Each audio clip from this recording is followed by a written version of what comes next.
আপনি যদি একজন কৃষক হয়ে থাকেন তাহলে এই মুহূর্তে আপনার জন্য রয়েছে দুর্দান্ত সুসংবাদ। রাজ্যে এখন গঠিত হয়েছে নতুন বিজেপি সরকার। তাহলে কৃষকদের আর্থিক সহায়তা কিভাবে দেওয়া হবে? নতুন কোন প্রকল্প আনা হবে, নাকি আগের প্রকল্পের অর্থাৎ কৃষক বন্ধু প্রকল্পের মাধ্যমে কৃষকদের আর্থিক সহায়তা দেওয়া হবে এবং আর্থিক সহায়তা কি বাড়তে পারে?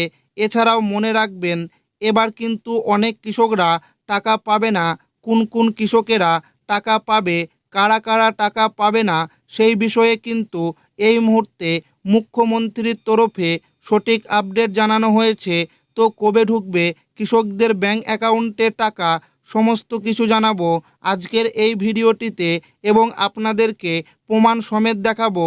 তাই ভিডিওটি প্রথম থেকে শেষ পর্যন্ত দেখবেন এবং আপনি কোন জেলা থেকে দেখছেন অবশ্যই কমেন্টে লিখে জানাবেন। কৃষকদের আর্থিক সহায়তা দেওয়ার কাজ শুরু।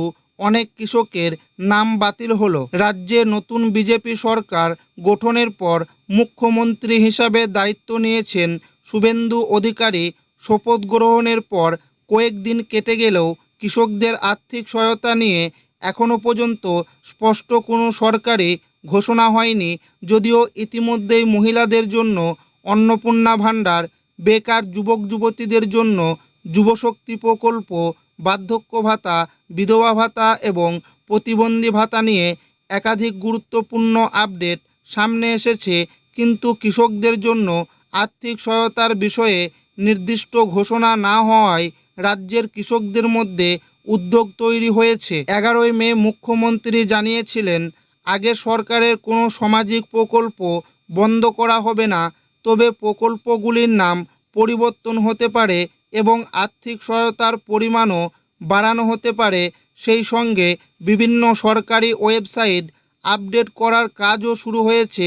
ইতিমধ্যে বহু সরকারি ওয়েবসাইটে তৃণমূল সরকারের এগিয়ে বাংলা লোগো পরিবর্তনের কাজ শুরু হয়েছে। এই ঘোষণার পর কৃষকদের মধ্যে নতুন করে আশার আলো দেখা দিয়েছে। তৃণমূল সরকারের আমলে চালু হয়েছিল কৃষক বন্ধু প্রকল্প।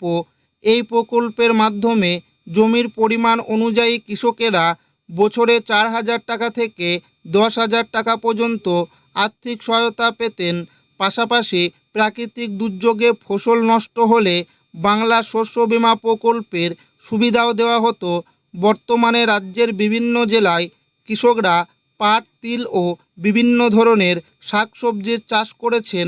এই সময় জমিতে প্রয়োজন পর্যাপ্ত জল এবং উন্নত মানের সার। এর মধ্যে কয়েকটি জেলায় ঝড় বৃষ্টিতে পেঁপে ও কলা গাছ নষ্ট হয়ে যাওয়ায় বহু কৃষক আর্থিকভাবে ক্ষতিগ্রস্ত হয়েছেন। অন্যদিকে আগামী 1 জুন থেকে অন্নপূর্ণা ভাণ্ডার প্রকল্পের টাকা দেওয়া শুরু হবে বলে ঘোষণা করা হয়েছে। তাই অনেক কৃষকের মনে প্রশ্ন উঠছে, এই সময় থেকেই কি কৃষকদের জন্য নতুন আর্থিক সহায়তা চালু হতে পারে?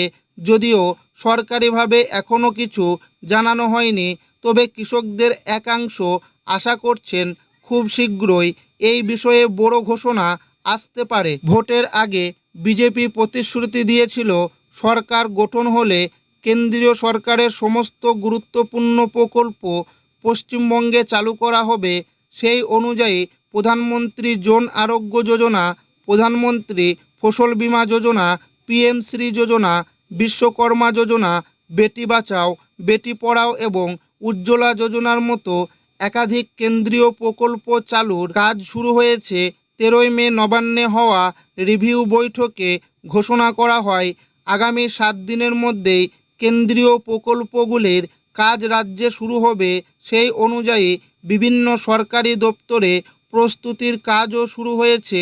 সূত্র মারফত জানা যাচ্ছে বাংলা শস্য বীমা প্রকল্পে নাম পরিবর্তন করে প্রধানমন্ত্রী ফসল বীমা যোজনা করা হতে পারে। এদিকে নবান্নে সাংবাদিক বৈঠকে মুখ্যমন্ত্রী শুভেন্দু অধিকারী জানান, আগের সরকারের সময় আলু রপ্তানির উপর যে সমস্ত বিধিনিষেধ ছিল সেগুলি তুলে নেওয়া হয়েছে। তিনি স্পষ্ট করে জানিয়েছেন, এখন থেকে আলু রপ্তানির ক্ষেত্রে পুলিশ বা অন্য কোনো সরকারি সংস্থা বাধা দেবে না। শুধু আলুই নয়, অন্যান্য কৃষিজ পণ্য ভিন্ন রাজ্যে পাঠানোর ক্ষেত্রেও একই নীতি অনুসরণ করা হবে বলে জানিয়েছেন রাজ্য সরকার সূত্রের খবর। কৃষক বন্ধু প্রকল্পের আর্থিক সহায়তার পরিমাণও বাড়তে পারে, যদিও এখনও পর্যন্ত এ বিষয়ে কোনো সরকারি বিজ্ঞপ্তি প্রকাশ হয়নি। তবে মুখ্যমন্ত্রী জানিয়েছেন এবার থেকে সমস্ত প্রকল্পের টাকা সরাসরি ডিবিটির মাধ্যমে ব্যাংক অ্যাকাউন্টে পাঠানো হবে।